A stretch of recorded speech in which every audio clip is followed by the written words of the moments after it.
Vedare tinokuchingamidzai zvekare kune chimwe chirongwa pano paZim Facebook Secrets and Confessions. Tadzoka zvekare nemamwe mamessages. Rekedzai tibva tapinda mumamessages edu atadzoka takakubatirai.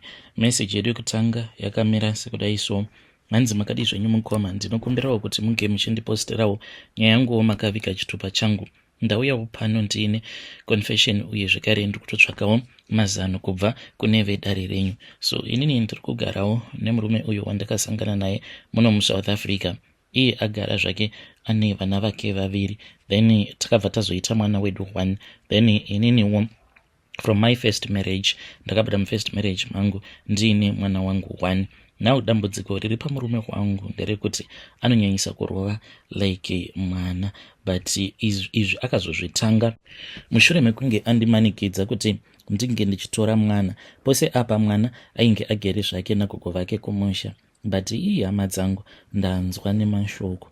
Chose chinenge changoitika pamba zvinenge zvichingonzi mwana iyeyuyu watakatora ava kundiparira. Munongoziva kuti vana vane musikanzwa. Saka last week mwana uyu akati achitamba netennis ball, then ndokubva azoputsa window ralandlord. Saka murume wangu akabva achizonzi aifanira kuzobhadhara fine ye600 kuti window iroro ringe richizogadziriswa. Saka murume wangu akapopota, but achinopopota manje zvaanoita ndezvekuti anenge asingatuki mwana wangu direct, like anobva atanga kupopotera uyo mwana wedu watakazvara.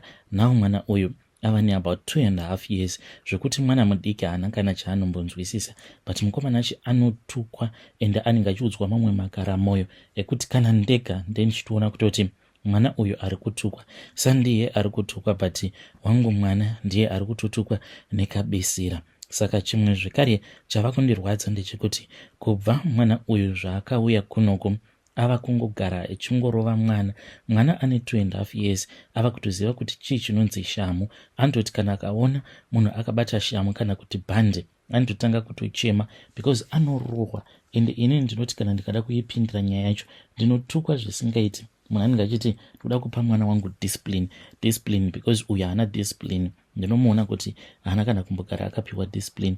Zvino munhu pamwana wake ndingagoti kudii? Ende zvinondirwadza ndezvekuti wangu anoti kana akaita musikanzwa, then uyo watakazvara tose ndiye anobva atanga kurohwa. Mazuva adarika awo mukoma ndakazomuti ina hangu ndava kuenda kumapurisa mushure mekunge adzipa mwana. Saka ndikudawo kuti vedare renyu vange vachindibatsira. Marriage yangu ndingaigadzirisa sei? Marriage yangu ndanga ndichiida, but nezvose izvo zviri kuitika ndikutoona kutoti this has become a very toxic environment for vana. Komanashi, please ndibatsireiwo, ndichange ndichizotevererawo mucomment section kana kuri kunzi mukaposta nyaya yangu ndiseveseiwo. ndiwanzo kuteerera maconfessions enyu apo pandinenge ndiri kubasa. Vedare ndo message iyo ndakatumidzirwa ichibva kuna vanzvadzi vedu. Ngatizame kuti tinge tichitaura navo vanzvadzi vedu ava mucomment section. Zvakangoma azvo vedu bwe. Pakaipa. This is abuse. Murume wenyu is abusing mwana uyo, is abusing mwana. Asi ngatizame kuti tinge tichitaura navo mucomment section tichivapawo ma-ideas nemazano. Hanzi murume wangu pandakambomuti ndakaenda kumhangarira kumapurisa akabva azotora tambo akati manje ndava kuuraya mwana wacho ndingogara ndangosungwa ka1. Zvinotyisa. Rekedzai tibva taenda panyedu inotevera. Nyedu inotevera yakamira sekudai so: hanzi makadii mukomanashi, nyaya yangu yakatangira patakaenda kuprayer mountain yemadzimai after ndafollowa imwe WhatsApp channel yevamwe prophet. Mukoma, ini ndaiva ndiine problem kubva ndichikura. Problem yangu yainge yakamira yakadai: ndiri mudzimai ane makore 38 years ekuberekwa, uye mumba medu ndini ndiri kufeisa machallenges ose awa. Takabarwa tiri 5 vasikana, mumba medu hamuna mwana mukomana. So ndakati ndasvika muzera wekupfimbwa, mazuva iwayo ndainge ndichigara kumusha naamai nababa. Ndaiti kana ndikapfimbwa ndainge ndichingopfimbwa nemadhara oga kana varume vevanhu, zvekuti vana vangu vaviri vari kumusha vana vevarume vevanhu. Handina kumbobvira ndakanyengwa nemurume wezera rangu. Ndakatombozama zvose mukoma, but ndakati ndichiri kuma 20 years kudaro ndaitodanana nevarume vainge vatori 50 and above. Baba vemwana wangu wekutanga mukomanashi pavakandimitisa vaiva vatori zidhara kwandiri. Ndakaita mimba mukomanashi nemadhara ose awa.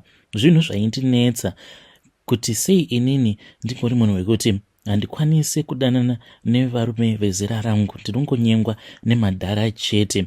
So ndopandakabva ndazoya kuHarare ndichitiwo ndotsvakawo basa remumba, ndokuwiriranawo mukutauriranawo nevamwe bosi vangu, ende vakabva vazonzwisisa dambudziko rangu. Akabva ati aiva nechannel yaanoziva. Channel iyi iri paWhatsApp inobatsira vakadzi vakawanda yevamwe prophet. Ndakabva ndatanga kufollowa paya ndichiitawo munamato online zvichitoendeka. Ndakazosvika pakuenda kugomo kwacho kwavanosangana Saturday ndokubva ndapiwa prophecy, asi kugomo kwacho hakuuye vanhu vakawanda sezvakaita pachannel because vazhinji vacho vari kunana South Africa, a few ndo vari kunana UK. So ndakabva ndapiwa prophet. Shuwa vakataura idi randakanzwa ndikabvuma kuti shuwa ndo nyaya yaindinetsa. Ndakapiwa instruction ndikanzi ndivape mvura yandaiva ndauya nayo kana ndisina ndonotenga. Ndakangodzika gomo ndokubva ndakumbira mvura mudzimba dzainge dziri pedyo, nekuti kutenga kwacho mari futi ndainge ndisina. Ndakadzokera nemvura iyaiya, vakabva vanamata, vakanamata mukomanashi vachinamatira mvura iyaiya. Vakabva vati kana ndasvika kumba ndigeze nemvura iyi kusika rudzi pamazamu pamwe chete nekumeso. Ndakati ndadaro ndakagara kwemadays ndokubva ndatanga kunzwa kuda kurara naprofeti ava zviri serious. Ivo vakabva vafona vachibvunza kuti wava sei. Ndokubva ndavaudza zvose zvandainge ndichinzwa. Vakati ndaifanira kusangana navo kulodge. Ndichienda mukomanashi ndakasvika vachitonwa doro zvisingaite. Vainge vatori nomwe mukadzi uyu anotolida praise and worship, anotorira nendimi. Vose vainge vakatodhakwa vachitofara. Apa mukadzi uyauya ainge akatopfeka tuhembe tuya twekutiza varume vachiita strip teasing yake. Ndakapinda ndikagara, vakaedza kuda kundipa fodya nedoro, asi ndakaramba. Takabva tatanga kurara naprofeti tiri 2 nemukadzi uyauya wekupraise and worship. Takaita 3 hours non-stop. Ivo amene kuti simba racho rekurara nevakadzi vaviri for 3 hours vakariwana kopi. Kana neniwo why ndakaramba ndichingonzwa kuda kurara navo handitozivi kuti simba racho rakabvepi. 3 hours I mean non-stop. Ndakasvika pakurukutika mukomanashi ndichinzwa kuti panapa ndaneta nebonde, asi nyama dzangu dzaingoramba dzichingoti ita chete. So nyaya yavapo ndeyekuti kubva ipapo kusvika pari zvino handizivi kuti inhau yekuti takanyanyisa here kusika bonde racho kwenguva yakarebesa, because ndiri munhu wekuti ndava kungogara ndichichema nechibereko. Mazuva adarika awo ndainge nditori kuma periods angu, but mukomanachi ndakati ndiri kuma periods kudaro zikupeini randainge ndichinzwa hamuna chamunoziva ini. Saka ndava kutya kuti zvimwe kuda maybe ndakatopiwa cancer yechibereko. Ndinokumbirawo kana kuino vanokwanisa kundibatsira, vanokwanisa kundiudzawo kwekuti ndinge ndichikwanisa kuenda kuchipatara. Handinawo mari zvekare. Ndinotya kuti kana ndikazonzi inini ndine cancer zvino ndichazoita sei. Please ndibatsireiwo, ndichange ndichizotevererawo mucomment section. Dzimwe nguva ndinokwanisa kutoburitsa mamwe mazidischarge handisingatozivi kuti mazidischarge awa ari kukonzereswa nei. Anenge achiita kunamanuka kudai mazidischarge iwawo. Kana mukaposta nyaya yangu ndiziviseiwo, kana muine manumbers uko kwekuti munoziva kuti ndikaenda ikoko ndinokwanisa kubatsirwa. I am willing to go there. Asi chandisina chete imari. Mari ndo yandisina mukomanashi. Hei vedari ndo message iyo yandakatumidzirwa ichibva kuna ichibva kune mwanasikana uyo. Ngatizame kuti tinge tichitaura naye mwanasikana uyu mucomment section. Yeah, zvakangoma hazvo that way, but like I always say, panhau idzi dzekubatsirwa muchibatsirwa pamafoni nei zvinoda kuti mazuva ano unge uchingongwarirawo because there are sometimes apo pekuti unokwanisa kuzosangana nemunhu anenge achibatsira, but zivai kuti mazuva ano munhu wose ari pakutsvakawo chinokwanisa kumuraramisa.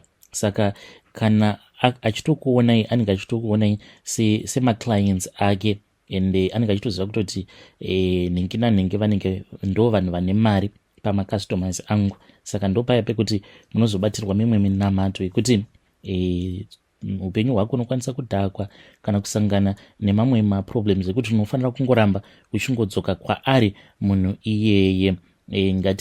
So let us talk about that issue in the comment section. Regedzai tibva taenda panyedu inotevera.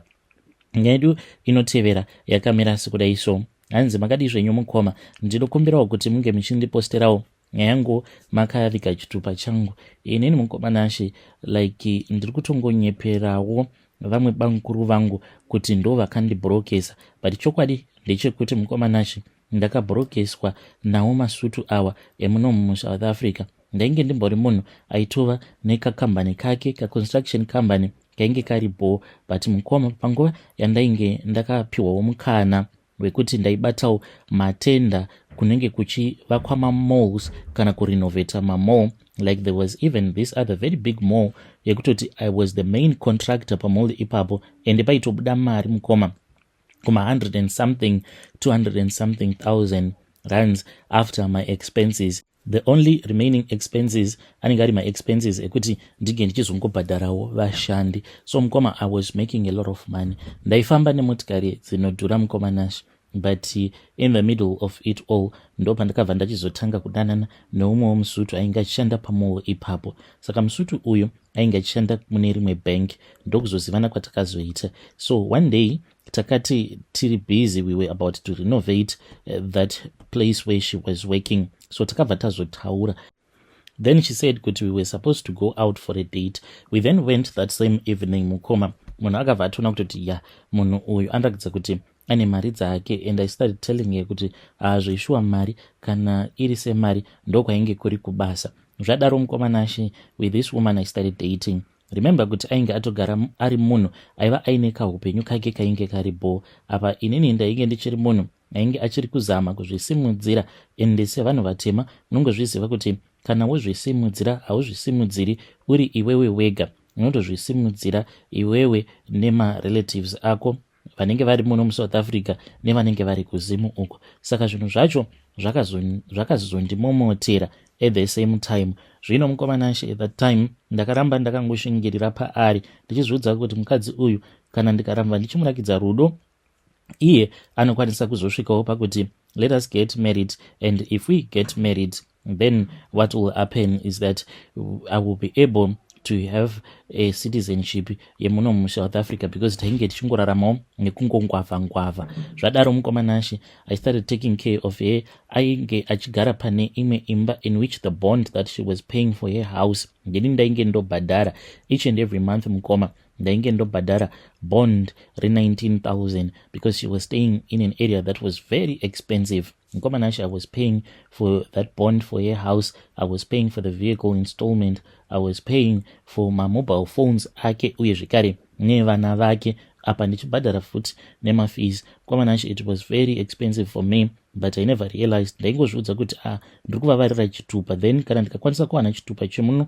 kana kuti permanent residence, then I can be able to do my business in peace, because posi apa taingoshandisawo zvidhura uye zvekare takatungamidzawo vamwewo kumberi. So since I was the boss most of the times ndinenge ndisipo paground. Zvadaro mukoma nashe ndakabva ndachizotanga kubroka. Ndainge ndoti kana ndikabata contract, then instead of just asking for the deposit, dzimwe nguva ndaitozokumbira iri kana 80% up to 90% of the total amount of the quotation. Saka vanhu vazhinji sezvo vainge vachindiziva, they would just give me the money, vamwe vaitobhadhara in total. But mukoma nashe zvinhu zvakazonyanyisa kundimomotera, kuzonosvika ndava kutodya mari iya, ndava kunyima vashandi mari yepay. So there was this other time pandakazototadza kuzotopedzisa this other small contract, and it was just a small contract. Muone zvenyu mhepo dzacho that contract messed up everything, because my reputation, from being a good reputation, munongovaziva varungu kuti once you mess up somewhere vanobva vaudzana kuti that one is a bloody scallum, ndokubva ndatotanga kutoruza macontract kusvika pari zvino mukomanashi ndiri munhu wekutoti kutobhuroka chaiko. I'm still trying to work myself up to the top. Kana ari semusutu uya mukomanashi, the moment that she saw kuti zvinhu zvangu zvainge zvadhakwa, one day when I just went out, I was driving back, munongoziva kuti mumaestate without the owner's permission you cannot get inside. Ndakatoshamisika mukomanashi ndichida kuzama kupinda kudai, and I saw kuti my profile had been blocked. Ndokubva ndanobvunza security, then security akabva ati you need to call the owner of the house because she is the one who is supposed to come and unblock your profile so that unge uchizokwanisa kupinda, because ivo havatokwanisa kutovhurawo futi gate, like the owners are the only ones that can open the gate. Munhu ndakamufonera akandibvunza kuti uri kudei, ndokubva ndamuudza kuti I had just gone out and I was coming back home.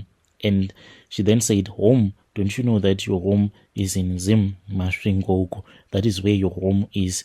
Koma ndakarwadziwa ndikabva ndatanga kuchema, ndokubva ndatoitwa rafu nemasecurity aya, ndikabva ndapaka paside peroad. Ndakatombofunga kuzviuraya, but anyway I gathered my strength and I told myself kuti it was far much better for me to leave. I am still trying to build my life again, but yambiro yangu ndeyekuti kana tiri muno musango chatinenge tawana tinofanira kuti tinge tichimeka sure kuti we invest back home, because zvemuno zvinenge zvinopera izvi nekukasika.